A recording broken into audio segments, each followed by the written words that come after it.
The Penrose State Forest is 90 minutes south of Sydney and home to thousands of pine trees, the perfect environment for mushrooms. Okay, I'm going to take you through the details of how to positively identify this in the forest floor.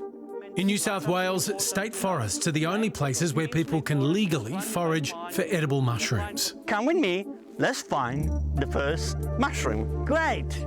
Today, this group of amateurs is looking for saffron milk caps and slippery jack mushrooms. I think there is great value in bringing back these skills into society because by default you become a caretaker, and that is good. Mushroom foraging continues to grow in popularity, with some online mushroom groups hosting tens of thousands of members. But the dangers shouldn't be underestimated. There is risk involved in misidentification. When you go out foraging, you want to know what you're looking for, you want to know how to identify it in safety. You find something orange, you cut it, you get orange finger. That can only be saffron milk cap. What are the implications of the poisoning bit of it? I mean, it probably goes without saying, but yeah, I mean, it's pretty serious, right? It is. The worst extreme is death. And then I guess you may end up with kidney damage or liver damage. Every year in Australia, hundreds of people are accidentally poisoned by consuming wild mushrooms. Death cap mushrooms are the world's most toxic fungus, accounting for around 90% of all mushroom-related deaths. It's very difficult sometimes to tell the difference between certain types of mushrooms. Some of them are very, very similar. They're the same colours, the same textures. If you consume one of these mushrooms that's very toxic, like the death cap, which can look a lot like some of the magic mushrooms, if you take that, then within a couple of hours and within a couple of days, you're going to be in real trouble. We saw just how lethal mushrooms can be when Erin Patterson allegedly poisoned 4 lunch guests, with only one surviving. If you want to go out foraging for mushrooms, get someone to teach you. Localize information with someone who can show you the point of difference between the one you want to eat and the one you want to leave. But it's not just the edible kind that can trip people up. Some forms of psychoactive mushrooms, otherwise known as magic mushrooms, can also be confused for poisonous varieties. To the untrained eye, I think it's quite difficult. There's a lot of look-alike species that are present in the environment. Kane Barlow is a Melbourne-based mycologist who's studied mushrooms for decades. They're these incredible little organisms that just kind of grow in weird little spots. They're just these bright, vivid colours, or, you know, all the textures really kind of interesting. How dangerous or risky is it for people that don't know what they're doing to go out and start gathering? I think without having a familiarity of mushrooms, I think it is risky. There are species that look really quite similar and can be easily confused. We're in a park in inner Melbourne, and today Kane's taking me foraging for mushrooms. So we were talking about some of the poisonous lookalikes. Yeah. This is one of those poisonous lookalikes. Okay, when you say poisonous lookalikes, it looks like a...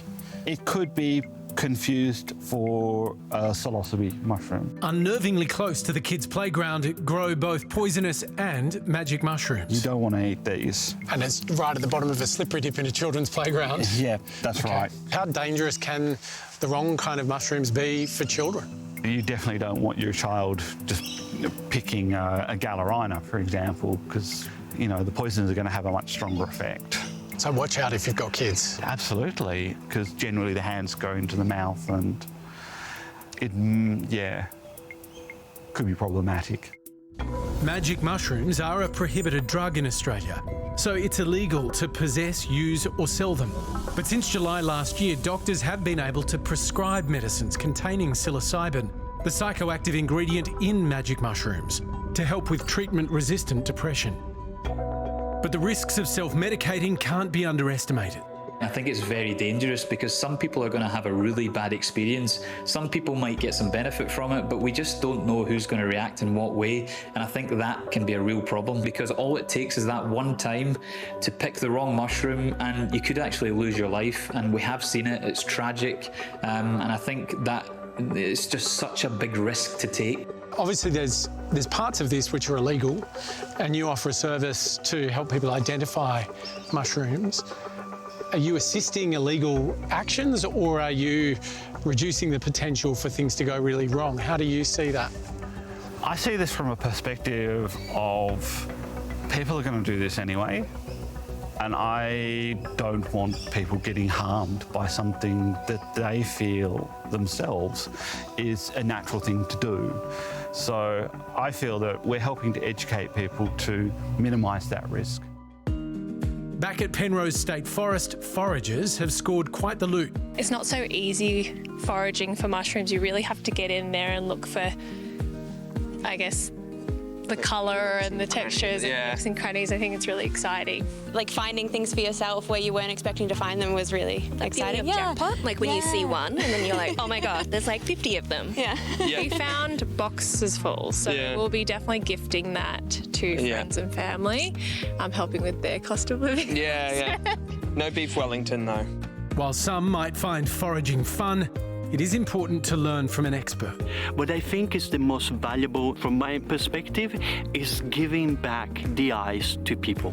The beautiful smile of the people when they see the mushrooms and harvest the beautiful basket of edible mushroom. It's enriching for them, and I bask in that happiness.